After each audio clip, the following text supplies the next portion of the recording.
திமுக அரசு photo shoot அரசு நடக்குதோ அதே மாதிரி போட்டோ ஷூட் பட்ஜெட் தான் இது. வெறும் பேப்பர்ல மட்டும் தான் பட்ஜெட் இருக்கக்கூடிய மக்களுக்கு பயன்படாத பட்ஜெட் இது. கோவை மாநகராட்சி பட்ஜெட் கூட்டத்திலிருந்து அதிமுக உறுப்பினர்கள் வெளிநடப்பு செய்தனர்.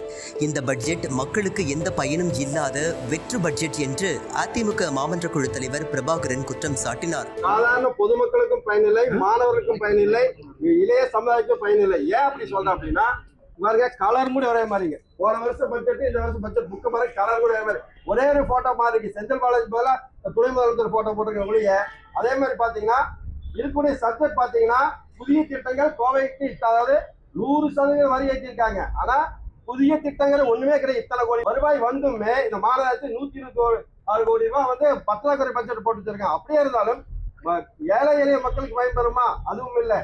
மாணவ பயன்பெறுமா? அதுவும் இல்லை. பொது சுகாதார பிரிவு பார்த்தீங்கன்னா ஹாஸ்பிட்டல் எதுவுமே பிரயோஜனம் இல்லை. வெறும் மக்களை ஏமாற்றக்கூடிய இந்த போட்டோ ஷூட் பட்ஜெட் தான் இது. வெறும் பேப்பரால தான் இருக்கக்கூடிய மக்களுக்கு எந்த பிரயோஜனம் இல்லை.